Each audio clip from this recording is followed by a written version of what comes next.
रोशन तारा, यही संकल्प हमारा, यही संकल्प हमारा। नमस्कार, मैं डॉक्टर मनोज कुमार प्रजापति, प्रथम अपर जिला एवं सत्र न्यायाधीश महासमुंद, इस वीडियो में आपका स्वागत करता हूं। राज्य विधिक सेवा प्राधिकरण के करुणा अभियान के तहत मैं आज माता पिता एवं वरिष्ठ नागरिकों के भरण पोषण व कल्याण से संबंधित प्रावधानों पर चर्चा करने के लिए आपके बीच उपस्थित हूँ। तो जैसा कि हम सब जानते हैं कि हमारे जो प्राचीन शास्त्र हैं, जैसे रामायण है और भी जो प्राचीन धर्मशास्त्र हैं, उसमें भी उदाहरण मिलते हैं कि किस तरह से बेटे का कर्तव्य होता है माता पिता का भरण पोषण करना, उनका ध्यान रखना। जैसे कि अगर हम रामायण में जाएंगे तो देखेंगे कि भगवान श्री राम अपने पिता दशरथ के कहने पर जो है राज सिंहासन को छोड़कर जो है 14 वर्ष के लिए वनवास चले गए थे। इसी तरह से हम देखेंगे कि श्रवण कुमार जो अपने वृद्ध माता पिता को उनकी इच्छा से उन्हें भ्रमण कराने के लिए जो है उन्हें अपने कंधों पर लेकर चल निकले थे और उनको धार्मिक स्थलों की यात्रा करा रहे थे। तो ये सब जो हमारे प्राचीन शास्त्र हैं और जो हमारा प्राचीन सामाजिक व्यवस्था है, उसमें भी माता पिता के प्रति बहुत ध्यान देने, उनका सम्मान करने और उनके जीवन पर्यंत जो है भरण पोषण करने बाबत उपबंध मिलते हैं। इसी तरह से हिंदू धर्मशास्त्रों के अलावा जो मुस्लिम पर्सनल लॉस हैं, उसमें भी जो है ऐसा बताया गया है कि जो पुत्र है वो सामान्य परिस्थितियों में भी जो है उसको अपने माता पिता का जो है भरण पोषण करना चाहिए। यहाँ तक कि उसको अपने पिता और माँ के जो वृद्ध माता पिता हैं उनका भी भरण पोषण करने का दायित्व तो उसमें देखने को मिलता है मुस्लिम पर्सनल लॉ में। लेकिन आज जो हमारी सामाजिक व्यवस्था है, अगर उस पर विचार किया जाए तो दिखता है कि पहले जो है संयुक्त परिवार व्यवस्था हुआ करती थी, जिसमें पिता, उनके जैसे 4 बच्चे हैं तो वो सब एक ही परिवार में रहा करते थे। और ऐसी स्थिति में जो छोटे बच्चे हैं और जो वृद्ध उस परिवार में हैं, उनका भी उसी तरह से ध्यान रखा जाता था जैसे परिवार के अन्य सदस्य। लेकिन अब धीरे धीरे जो हमारी सामाजिक व्यवस्था में परिवर्तन आता जा रहा है और अब ये संयुक्त परिवार व्यवस्था से एकल परिवार व्यवस्था की ओर हम जाते जा रहे हैं, जिसमें पत्नी, पति और बच्चे ही रहते हैं, माता पिता वगैरह अलग निवास करने लग गए हैं। इस तरह की स्थिति है और इन कारणों से भी जो माता पिता के प्रति जो सम्मान है और उनका भरण पोषण का जो हमारा दायित्व है, उससे कहीं ना कहीं जो है समाज जो है अलग रास्ते पर जा रहा है और जो पुराने धर्मशास्त्र हैं उससे हम कहीं ना कहीं विचलित हो रहे हैं। इन सब चीज़ों को देखते हुए ही जो है सबसे पहले तो जो दंड प्रक्रिया संहिता है उसमें कुछ प्रावधान किए गए हैं। जैसे दंड प्रक्रिया संहिता की धारा 125 में ये व्यवस्था की गई है कि यदि पर्याप्त साधनों वाला कोई व्यक्ति अपने ऐसे माता पिता जो अपना भरण पोषण करने में असमर्थ हैं, ऐसे माता पिता का भरण पोषण करने या उनका ध्यान रखने में उपेक्षा करता है या ऐसा करने से वो इनकार करता है, तो ऐसे वृद्ध माता पिता जो है दंड प्रक्रिया संहिता की धारा 125 के तहत जो सक्षम क्षेत्राधिकार वाले न्यायिक मजिस्ट्रेट हैं उनके यहाँ जो है परिवाद पेश कर सकते हैं, जिसमें जो संबंधित न्यायिक मजिस्ट्रेट हैं वे उस परिवाद पर विचार उपरांत जो है ऐसे जो पुत्र हैं जो अपने माता पिता जो पर्याप्त साधन वाले होते हुए भी अपने माता पिता का भरण पोषण नहीं कर रहे हैं, उन्हें आदेशित कर सकते हैं कि वे मासिक इतनी राशि उनके भरण पोषण हेतु अदा करें। इस तरह से ये प्रावधान दंड प्रक्रिया संहिता में है। किंतु बाद में जो है स्थिति और ज़्यादा इसमें स्थिति और बिगड़ती गई। लगने लगा समाज में कि माता पिता का ध्यान लोगों का बिल्कुल हटता जा रहा है, वो उसके भरण पोषण से विमुख हो रहे हैं। इसलिए फिर 2007 में एक स्पेसिफिक अधिनियम इसके लिए लाया गया, जो माता पिता एवं वरिष्ठ नागरिकों के भरण पोषण व कल्याण अधिनियम 2007 के रूप में अधिनियमित किया गया। इसमें स्पेसिफिक प्रावधान किए गए हैं माता पिता और वरिष्ठ नागरिकों के संबंध में। इसमें इस अधिनियम में कुछ परिभाषाएं हैं, उससे मैं अपनी बात शुरू करूँगा। तो जैसे इसमें बालक जो है, माता पिता का जो बच्चा है, जो बालक है, उसमें पुत्र पुत्री के अलावा पौत्र और पौत्री को भी शामिल किया गया। तो ये सब लोग अगर वयस्क हैं और पर्याप्त साधन वाले हैं तो अगर माता पिता चाहें तो इनसे अपने भरण पोषण के लिए अधिकरण के समक्ष जो है आग्रह कर सकते हैं, कार्रवाई कर सकते हैं। ये इसमें बताया गया है। इसके अलावा इसमें जो वरिष्ठ नागरिक जो यूज़ हुआ है, वरिष्ठ नागरिक से आशय ऐसे भारत के नागरिक से है जो 60 वर्ष या उससे अधिक आयु का है, यानी 60 वर्ष या उससे अधिक आयु का भारतीय नागरिक जो है वो इस अधिनियम के तहत जो है वरिष्ठ नागरिक माना जाएगा। इसमें नातेदार को भी परिभाषित किया गया है, जिसे भी स्पष्ट करना उचित समझता हूँ, जिसके अनुसार नातेदार से आशय ऐसे निसंतान वरिष्ठ नागरिक के विधिक वारिसान से है जो ऐसे जो वरिष्ठ नागरिक हैं उनकी मृत्यु होने पर जो है उनकी संपत्तियों को जो है प्राप्त करेगा या उनकी संपत्तियों को उपभोग करेगा। तो ऐसा व्यक्ति जो है, ऐसा विधिक वारिस है जो है उस वरिष्ठ नागरिक का जो है नातेदार कहलाएगा। तो ये प्रावधान है। अब इसके बाद हम आगे इस अधिनियम में देखेंगे, अधिनियम की धारा 4 में ये व्यवस्था की गई है किस तरह से माता पिता और वरिष्ठ नागरिक जो है किन परिस्थितियों में जो है भरण पोषण के लिए कार्रवाई कर सकते हैं। तो इसमें बताया गया है कि ये जो पुत्र पुत्री या पौत्र या पौत्री जो हैं ये पर्याप्त साधन वाले हैं, वयस्क हैं, और जो ये माता पिता हैं ये अपना भरण पोषण करने में सक्षम नहीं हैं, तो ये लोग जो है इसमें कार्रवाई कर सकते हैं। और किन किन चीज़ों भरण पोषण में इसमें शामिल किसको किया गया है, जैसे भोजन है, वस्त्र है, निवास का स्थान है जैसे रहने के लिए घर, इसके अलावा जो उनकी चिकित्सकीय जो ज़रूरतें हैं, जैसे वृद्धावस्था में कुछ बीमारियां भी लगती रहती हैं, अशक्तता आती रहती है, तो ये सब चीज़ों के बारे में भी, इन सब चीज़ों के लिए भी वो रिलीफ माता पिता या वरिष्ठ नागरिक जो है मांग सकते हैं। अब इसी अधिनियम की धारा 5 में ये बताया गया है कि माता पिता और जो वरिष्ठ नागरिक हैं वो आवेदन कहाँ पर कर सकते हैं और कौन आवेदन करेगा, कौन इसके लिए। तो ऐसी स्थिति में इसमें ये व्यवस्था है कि जैसे माता पिता हैं या फिर वरिष्ठ नागरिक हैं, ये स्वतः से ही अधिकरण के समक्ष अपना आवेदन प्रस्तुत कर सकते हैं अपने पुत्र पुत्री, पौत्र पौत्री या नातेदार के खिलाफ कि वो उनका भरण पोषण नहीं कर रहे हैं तो उन्हें भरण पोषण इनसे दिलाया जाए। इसके अलावा यदि ऐसे माता पिता या वरिष्ठ नागरिक अशक्त हैं, वो ऐसा कर पाने में, अधिकरण के समक्ष पहुँच पाने में, शारीरिक या अन्य कारणों से जो है नहीं पहुंच सकते हैं, नहीं अपने अधिकारों के संबंध में मांग कर सकते हैं, तो ऐसे वरिष्ठ नागरिक या माता पिता की ओर से अधिकृत कोई प्रतिनिधि भी आवेदन कर सकता है या कोई संगठन भी उनकी तरफ से आवेदन अधिकरण में पेश कर सकता है। इसके अलावा तीसरी व्यवस्था इसमें ये है कि अधिकरण जो है, अधिकरण भी स्वप्रेरणा से जो है इस पर संज्ञान लेते हुए कार्रवाई कर सकते हैं, उसकी भी व्यवस्था इसमें दी गई है। ये अधिनियम की धारा 5 में ये व्यवस्था है। अब इसमें आवेदन कहाँ पेश किया जा सकता है, इस संबंध में अधिनियम की धारा 6 में बताया गया है कि जैसे जहाँ माता पिता या वरिष्ठ नागरिक निवासरत हैं या फिर वो आखिरी बार जहाँ पर निवासरत रहे हों, ऐसे क्षेत्र वाले जो अधिकरण हैं वहाँ पर यह आवेदन पेश किया जा सकता है। इसके अलावा जहाँ पर जो बालक है, जो उनका पुत्र पुत्री, पौत्र या पौत्री है या उनका नातेदार जो है, ऐसे वरिष्ठ नागरिक का या माता पिता का, वो जहाँ पर निवासरत है या जहाँ आखिरी बार निवासरत रहा है, ऐसे किसी स्थान की क्षेत्राधिकारिता रखने वाले अधिकरण के समक्ष भी आवेदन ऐसे वरिष्ठ नागरिक या माता पिता पेश कर सकते हैं। अब इसमें भरण पोषण अधिकरण कहाँ होगा, इसके संबंध में अधिनियम की धारा 7 में ये बताया गया है कि जो प्रत्येक उपखंड है, अनुभाग है, वहाँ के जो अनुविभागीय दंडाधिकारी हैं अर्थात एसडीएम जो हैं वो इस अधिकरण के जो है पीठासीन अधिकारी होंगे। तो जितने भी अनुभाग रहेंगे वहाँ के अनुविभागीय दंडाधिकारी या एसडीएम, जिन्हें हम सामान्य भाषा में कहते हैं, उनके समक्ष वो अधिकरण होगा और उनके समक्ष ही इस अधिनियम के तहत जो है कार्रवाई हेतु माता पिता या वरिष्ठ नागरिक अपने आवेदन प्रस्तुत कर सकते हैं। इसके बाद अधिनियम की धारा 8 में ये बताया गया कि इसमें प्रक्रिया कैसी होगी। तो इसमें जैसे आवेदन पेश होता है तो बहुत ज़्यादा दंड प्रक्रिया संहिता के प्रावधानों अनुसार जो है बहुत ज़्यादा जैसे विचारण जैसी स्थिति इसमें नहीं होती, इसमें जांच ही करना होता है। संक्षिप्त प्रक्रिया होती है जिसमें उनको जिनसे रिलीफ चाही गई है माता पिता या वरिष्ठ नागरिक द्वारा, उनको बुलाया जाता है और संक्षिप्त प्रक्रिया अपनाते हुए बयान वगैरह लेने के बाद जो है इस पर अधिकरण द्वारा आदेश पारित किया जाता है कि पात्र हैं तो कितनी राशि के पात्र हैं और मासिक किस तरह से अदा करना होगा, उन शर्तों पर जो है इसमें आदेश होता है। इसके बाद इसमें अधिनियम की धारा 10 में प्रावधान है कि भत्तों में भी परिवर्तन किया जा सकता है। जैसे कभी कभी ऐसा पाया जाता है बाद में आदेश हो गया और फिर लगा कि जो ये आदेश है ये कपट या दुर्व्यपदेशन के आधार पर ले लिया गया हो, या फिर जो जिनके पक्ष में यह आदेश हुआ है उनकी परिस्थितियों में कुछ परिवर्तन हो रहा है, या फिर जिनके अगेंस्ट में ऑर्डर हुआ है जैसे पुत्र पुत्री हैं या फिर नातेदार हैं, उनकी परिस्थितियों में, उनकी आय की परिस्थितियों में और कोई परिस्थितियों में परिवर्तन होता है तो पुनः आवेदन करके इसमें भत्ते में परिवर्तन भी अधिकरण द्वारा किया जा सकता है। मतलब ये भत्ते बढ़ाए भी जा सकते हैं और मान लीजिए आवश्यकता कम है तो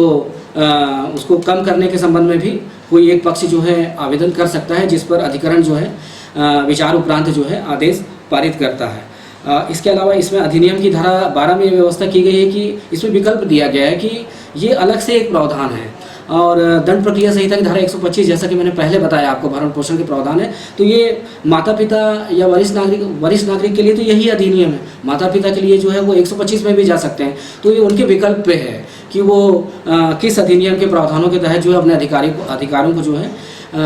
उसकी मांग कर सकते हैं। तो ये उनके विकल्प पे छोड़ा गया है। अब इसी में अधिनियम की धारा 13 में है कि भरण पोषण की राशि का जमा किया जाना, तो जैसे ही अधिकरण द्वारा आदेश पारित कर दिया गया कि इतनी राशि जो है ये पुत्र या पुत्री जो भी हैं वो वृद्ध माता पिता को या कोई नातेदार है वो वरिष्ठ नागरिक को अदा करेगा, तो वो आदेश के 1 माह के भीतर जो है इनको राशि जमा करानी होगी और मासिक आधार पर नॉर्मली आदेश होता है। इसी में फिर ब्याज वगैरह की भी व्यवस्था की गई। जैसे आवेदन पेश हुआ और उसमें कुछ विलम्ब हुआ तो उसमें 5% से 5% साधारण वार्षिक दर से कम नहीं होगा, जो 18% तक। तो इस बीच में कोई ब्याज का आदेश भी जो मूल राशि है उसके साथ में अधिकरण द्वारा किया जा सकता है। अब इसमें इसी अधिनियम की धारा 15 में व्यवस्था की गई है कि जैसे कोई आदेश अधिकरण द्वारा पारित किया गया, उससे कोई एक पक्ष क्षुब्ध है तो इसमें अपील के प्रावधान भी किए गए हैं। इसमें अपील अधिकरण का भी गठन है। तो ये एसडीएम जो अधिकरण के पीठासीन अधिकारी उन्होंने कुछ आदेश किया तो उसकी अपील के प्रावधान जो है जिला मजिस्ट्रेट के समक्ष, उसी जिले के जिला मजिस्ट्रेट के समक्ष जो है उसमें अपील प्रस्तुत की जा सकती है। तो ये जो जिला मजिस्ट्रेट जो रहेंगे उस जिले के, वो अपील अधिकरण के रूप में जो है इस अधिनियम के तहत कार्य करेंगे। और अपीलों में यही है कि आदेश जो भी होगा उसकी तारीख से 60 दिवस के भीतर जो है अपील माता पिता यानी उनको लगता है कि उनके पक्ष में कम राशि का आदेश हुआ या फिर दूसरा जो पक्ष है उसको लगता है उसको वो भी क्षुब्ध है, तो उनमें से कोई भी जो है इसमें अपील कर सकता है जिला मजिस्ट्रेट के समक्ष। तो ये सब प्रावधान दिए गए हैं। इसके अलावा विधिक अभ्यावेदन का भी अधिकार इसमें दिया गया है, जिसमें ये है कि अधिकरण या अपील अधिकरण के समक्ष अगर कोई भी कार्रवाई माता पिता द्वारा चलाई जा रही है तो इसमें जो है जो अधिवक्ता गण हैं वो उनकी तरह वो प्रतिनिधित्व नहीं करेंगे, यानी इसमें अधिवक्ताओं का प्रतिनिधित्व को जो है निषेधित किया गया है। ये अपना पक्ष स्वयं रखेंगे, क्योंकि ऐसा इसमें व्यवस्था की गई है। इसके अलावा भरण पोषण अधिकारी की भी इसमें प्रावधान व्यवस्था की गई है, जिसके अनुसार जो जिला समाज कल्याण अधिकारी हैं उससे अन्यून श्रेणी के कोई अधिकारी जो है किसी अधिकरण में जैसे कोई कार्रवाई चल रही तो माता पिता की इच्छा पर या उनकी इच्छा पर जो है ये उनका प्रतिनिधित्व कर सकते हैं भरण पोषण अधिकारी, जो कि जिला समाज कल्याण अधिकारी होते हैं, वो इस तरह से कर पाएंगे। इसी अधिनियम में फिर वृद्धाश्रमों की स्थापना बाबत भी प्रावधान है, जो अधिनियम की धारा 19 में दिया हुआ है, जिसमें ये व्यवस्था है कि हर जिले में कम से कम एक वृद्धाश्रमों की स्थापना की जाएगी, जिसमें कम से कम 150 जो वरिष्ठ नागरिक हैं उनको उनके आवास की व्यवस्था की जाएगी। पर्टिकुलरली जो निर्धन जो वरिष्ठ नागरिक हैं उनके लिए ये व्यवस्था की गई है। इसके अलावा इनकी चिकित्सा सहायता संबंधी प्रावधान भी इसी अधिनियम की धारा 20 में दिए गए हैं। इसमें एक बहुत अच्छा प्रावधान ये दिया हुआ है अधिनियम के धारा 23 में कि यदि कोई वरिष्ठ नागरिक जो है अपनी संपत्ति का दान के रूप में या अन्यथा इस शर्त के अधीन अंतरण कर देता है कि जिसके पक्ष में कर रहा है, जैसे माता पिता है तो अपने बेटे के पक्ष में कर दे रहा है, बेटी के पक्ष में या कोई वरिष्ठ नागरिक है नातेदार के पक्ष में, इस शर्त के साथ अपनी सभी संपत्तियों का दान के रूप में या अन्यथा अंतरण कर देता है कि ये जो हमारा बेटा है या नातेदार है ये हमारा आजीवन हमारी जो बुनियादी आवश्यकताएँ हैं, बुनियादी आवश्यकताओं वही रोटी कपड़ा मकान और उनकी चिकित्सा वगैरह संबंधी ये हमारा देखभाल करेगा और हमारा भरण पोषण करेगा। इस शर्त पे मान लीजिए उन्होंने या विश्वास रखते हुए जो है उन्होंने अंतरण कर दिया, बाद में कर तो दिया सब, उसके बाद देखने में आता है कि ऐसा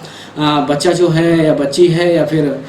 जो नातेदार है वो भरण पोषण करने से इनकार कर देता है या उपेक्षा करने लग जाता है। तो ऐसी स्थिति में जो है ये जो माता पिता या वरिष्ठ नागरिक हैं ये अधिकरण में आवेदन पेश करके यानी उनके पास विकल्प है, ऐसे जो अंतरण है उसको जो है रद्द करवा सकते हैं। अगर ऐसा अधिकरण के समक्ष पाया जाता है उनके द्वारा पाया जाता है तो ऐसा कोई भी अंतरण जो उन्होंने जो अंतरण कर दिया था, ट्रांसफ़र कर दिया था प्रॉपर्टी को अपने, उसको भी रद्द किया जाएगा और ये सब प्रॉपर्टी जो है वापस उनके पास आ जाएंगी वृद्ध जो माता पिता हैं या वरिष्ठ नागरिक। तो ये बहुत अच्छा प्रावधान है, इसका भी लाभ ले सकते हैं। नॉर्मली होता है कि जो हमारे माता पिता हैं जब वृद्धावस्था में आ जाते हैं सोचते हैं आगे का समय का कुछ पता नहीं है, फिर हमारे जाने के बाद बच्चे हमारे परेशान होंगे, तो वो इस प्रेमवश जो है वो अपनी संपत्तियां सारी अंतरित कर देते हैं, बंटवारा कर देते हैं उसका। और लेकिन बाद में देखने में ये आता है कि फिर उनका उस तरह से ध्यान नहीं रखा जाता है जैसे पहले रखा जाता था। तो ये प्रावधान का जो है इसमें लाभ लिया जा सकता है। इसके अलावा इसी में अधिनियम की धारा 24 में व्यवस्था की गई है कि जो कोई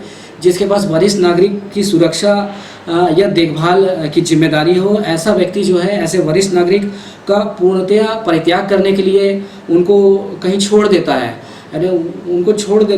देने की कोशिश करता है, ऐसा यानी छोड़ ही देता है परित्याग करने के लिए। तो ऐसे व्यक्ति के लिए जो है दंड के प्रावधान भी इस अधिनियम में किए गए हैं। और ऐसा प्रमाणित पाया जाता है तो ऐसे व्यक्ति को 3 मास तक के कारावास या फिर 5,000 रुपये के अर्थदंड से दंडित किए जाने या दोनों संबंधी प्रावधान है। तो अगर ऐसा कोई करता है तो इसमें वरिष्ठ नागरिक जो है इस प्रावधान का भी लाभ लेते हुए जो है लाभ ले सकते हैं। और इस अधिनियम में अपराध जो है वो संज्ञेय और जमानती बनाए गए हैं। इसी तरह से इस अधिनियम में ये भी प्रावधान किए गए हैं कि सिविल अधिकारिता का जो है सिविल न्यायालय की अधिकारिता का इसमें वर्जन किया गया है। यानी जैसे भरण पोषण, इस अधिनियम के तहत अगर कोई भरण पोषण का आदेश किसी पक्ष में, माता पिता के पक्ष में यानी या फिर वरिष्ठ नागरिक के पक्ष में आ जाता है, तो कोई दूसरा पक्ष जो विरोधी पक्ष है जैसे बेटा है या नातेदार है, वो सिविल न्यायालय से इसमें व्यादेश वगैरह नहीं ला सकता। इसमें सिविल न्यायालय की अधिकारिता को वर्जन किया गया है, वो चाहे तो अपील कर सकता है। तो ये भी अच्छा प्रावधान है जिससे माता पिता के कल्याण में, उनके भरण पोषण में मदद मिल सके। अब इसी के तहत जो है जो हमारी राष्ट्रीय विधिक सेवा प्राधिकरण है उनके द्वारा भी वरिष्ठ नागरिकों की विधिक सलाह या विधिक सहायता के लिए जो है 2016 की स्कीम जो है लागू की गई है, यानी इसको नालसा स्कीम 2016 कहा जाता है। इसमें इस स्कीम के तहत जो है जो अलग अलग राज्यों के राज्य विधिक सेवा प्राधिकरण है और हर जिले में जो जिला विधिक सेवा प्राधिकरण है, तालुका स्तर पर तालुका विधिक सेवा समितियां होती हैं, इनके लिए भी कुछ दिशा निर्देश जारी किए गए हैं कि वरिष्ठ नागरिकों के लिए जो योजनाएं हैं, उनके कल्याण के लिए जो और शासन की और तरह तरह के जो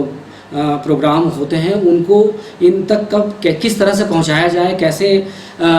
इनका लाभ ले सकें, इसके लिए राज्य विधिक सेवा प्राधिकरण और जो जिला और तहसील वाली जो समितियां और प्राधिकरण हैं उनके कुछ कर्तव्य निर्धारित किए गए हैं। इसमें बताया गया है कि जैसे नॉर्मली आप सभी लोग जानते होंगे कि वरिष्ठ नागरिकों के लिए कई चीज़ों में जो है रिलैक्सेशन, जैसे इनकम टैक्स में रिलैक्सेशन है, इसके अलावा उनको रियायतें हैं कुछ उसमें। इसी तरह से जो रेल यात्रा करेंगे तो उसके टिकटों में रियायतें हैं। इवन हवाई यात्रा इकोनॉमी क्लास में उनको यात्रा में रियायतें दी गई हैं। बस में जैसे यात्रा करते हैं तो सामने की 2 सीटें वरिष्ठ नागरिक लोग के लिए रिजर्व रहती हैं। जैसे वे अस्पताल में जाते हैं तो उनके लिए पृथक से जो है क्यू संबंधी प्रावधान है, उनके लिए अलग से लाइन हो, जिससे वो ज़्यादा देर, क्योंकि वो वृद्ध हो गए रहते हैं, कमज़ोर रहते हैं, तो खड़े होने में या फिर ज़्यादा देर लाइन लगने में उनको दिक्कत ना हो, इसके लिए। इसके अलावा जो विभिन्न तरह के टेस्ट होते हैं या फिर ऑपरेशंस या फिर और चिकित्सकीय जो है उसमें भी उनको रियायती दरों पर जो है चिकित्सा सुविधाएं उपलब्ध कराने संबंधी प्रावधान है। इसके अलावा जो अंत्योदय योजना है इसमें भी उनके लिए कुछ अलग से व्यवस्था है कि इनको कुछ जैसे निर्धन हैं और वरिष्ठ हैं तो 60 वर्ष से अधिक के हैं तो फिर उनके लिए कुछ राशन कुछ एक लिमिट तक जो है उनको उपलब्ध कराया जाएगा जिससे वो अपना भरण पोषण कर सकें। इस तरह की व्यवस्थाएं हैं। तो ये सब योजनाएं जो हैं सरकार की, और भी बहुत सारी योजनाएं हैं, इनका लाभ जो है वरिष्ठ नागरिक कैसे उठा सकें इस संबंध में जो है इन प्राधिकरणों के कर्तव्य निर्धारित किए गए हैं। जैसे जिला विधिक सेवा प्राधिकरण के स्तर पर हम देखते हैं कि लीगल एड क्लिनिक्स वगैरह की स्थापना की गई है। हमारे पैरा लीगल वॉलंटियर्स को हमने ट्रेन करके रखा हुआ है कि वो किस तरह से उनको जानकारी मिले तो वो ऐसे वरिष्ठ नागरिक से सीधे व्यक्तिगत रूप से भी संपर्क करें और उनकी क्या ज़रूरतें हैं और उनको किस तरह से लाभ मिल सकता है इन योजनाओं का। और उनके भरण पोषण में जैसे बच्चे लोग ही उनके मान लीजिए उनका भरण पोषण करने से इनकार कर दिए, उनको घर से निकाल दिए हैं, तो ये हमारे जो पैरा लीगल वॉलंटियर्स हैं और जो हमारे पैनल लॉयर्स वगैरह भी हैं इनकी मदद जो है पैरा लीगल वॉलंटियर्स लेते हुए, उनसे कानूनी राय लेते हुए इन वरिष्ठ नागरिक और माता पिता को जो है देते हैं और उनकी तरफ से आवेदन वगैरह बनवा दिए, उनको जो सक्षम अधिकरण है या फोरम है वहाँ तक पहुँचा दिए। इसी तरह से ग्रामीण अंचलों में लीगल एड क्लिनिक्स भी हमने स्थापित कर रखे हैं जहाँ पर जैसे जो वरिष्ठ नागरिक जो ग्रामीण क्षेत्र के हैं तो वो उन क्लिनिक्स में भी वो हफ्ते में 1 या 2 दिन जो है वहाँ पर कभी यानी हमारे पैरालीगल वॉलंटियर्स बैठते हैं तो वहाँ से भी वो सलाह ले सकते हैं। फिर ये वॉलंटियर्स के माध्यम से वो जिला स्तर के हमारे कार्यालय में आ सकते हैं, जहाँ से उनको रिलीफ दिलाया जा सकता है। और इसी तरह से अधिनियम जो विधिक सेवा प्राधिकरण अधिनियम 1987 है, उसकी धारा 12 में जो निःशुल्क विधिक सहायता के पात्र व्यक्तियों में जो ये वरिष्ठ नागरिक भी आते हैं, तो जो जैसे इनकी कुछ कानूनी लड़ाई है, इनका कुछ संपत्ति का कोई विवाद है, या फिर कुछ और इनके कोई बच्चे कुछ केस में कुछ प्रॉब्लम में हैं और आर्थिक रूप से सक्षम नहीं है, तो इनको निःशुल्क विधिक सहायताएं देने का भी उसमें जैसे अधिवक्ता वगैरह के खर्चे हैं जो पैरवी करते हैं, और इसके अलावा और जो न्याय शुल्क वगैरह है, और सत्यापित प्रतियां निकालने हैं, और तरह तरह के जो विधिक जो अपने अधिकारों को प्रेरित कराने के लिए जो खर्चे आते हैं, वो जो है उनका वहन जो है सरकार द्वारा किया जाता है। तो ये सब भी लाभ लिया जा सकता है। यहाँ यह भी मैं बताना चाहूँगा कि जैसे कोई माता हैं और उनके पुत्र ने उनको जैसे उनका भरण पोषण करने से मना कर दिया है, या फिर उनका बेटा बहू ने जो उनको घर से निकाल दिया, उनके वो जो माता है उनके जो पति हैं यानी इनके पिता इनके उन्होंने वो भी नहीं रहे, तो ऐसी माता पिता जो है घरेलू हिंसा से महिलाओं के संरक्षण अधिनियम के तहत भी जो है मामला ला सकती हैं। वो जो घरेलू हिंसा से महिलाओं के संरक्षण अधिनियम के जो प्रावधान है, उसमें भी तरह तरह के जो है इंटरिम ऑर्डर्स मिलते हैं, उसमें भी भरण पोषण के आदेश, निवास संबंधी आदेश जो है इनके प्रावधान हैं। तो उन प्रावधानों के तहत भी जो है ये ऐसी माताएं हैं जो वो न्यायालय में अपना मामला ला सकती हैं, और इसमें भी त्वरित कार्रवाई होती है। और इस तरह से कई तरह के रिलीफ है, लेकिन होता ये है कि जानकारी के अभाव में जो है हम अपने अधिकारों के लिए लड़ नहीं पाते हैं। तो हमारा उद्देश्य यही है कि जानकारी का अधिक से अधिक प्रचार हो, जिससे जो है ये सभी योजनाओं का और जो ये इतने प्रावधान हैं इनका लाभ ले सके, और ऐसा ना लगे हमारे जो वरिष्ठ नागरिक और माता पिता हैं कि उनका कोई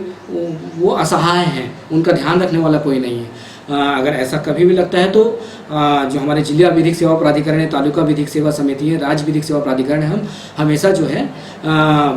खड़े हुए हैं आप लोगों की मदद करने के लिए। और यहाँ तक कि टोल फ्री नंबरों वगैरह की भी व्यवस्था की गई है। जैसे किसी माता पिता के बेटा या बहू जो है या और कोई उनके नातेदार उनको प्रताड़ित कर रहे हैं, उनका ध्यान नहीं रख रहे हैं, तो इसमें टोल फ्री नंबर है 1800-1800-060। इस पर भी वो बात कर सकते हैं, सलाह ले सकते हैं। इसी तरह से नालसा का भी एक टोल फ्री नंबर है 15-100-15100। इस पर भी वो शिकायत कर सकते हैं। हमारे राज्य विधिक सेवा प्राधिकरण का एक न्याय ऐप है ये, इस पर भी इसके माध्यम से भी आप शिकायत कर सकते हैं। तो जैसे ही जानकारी हमारे पास आएगी तो जो क्षेत्र अधिकार वाले जिला विधिक सेवा प्राधिकरण है या फिर तालुका विधिक सेवा समिति है, उनके माध्यम से, वहाँ के पैरालीगल वॉलंटियर के माध्यम से जो है आप तक जो है जो भी कानूनी सलाह है, सहायता है, जो भी है, जो उपलब्ध कराई जा सकती है, उसको उपलब्ध कराया जाएगा और आपको आपके अधिकार दिलवाए जाएंगे। तो मुझे लगता है कि मैंने आपके जो माता पिता और वरिष्ठ नागरिक हैं उनके भरण पोषण और कल्याण से संबंधित जो महत्वपूर्ण प्रावधान हैं उन पर प्रकाश डाला है। उम्मीद करता हूं कि इसका लाभ जो है सभी लोग ले पाएंगे। और धन्यवाद, नमस्कार।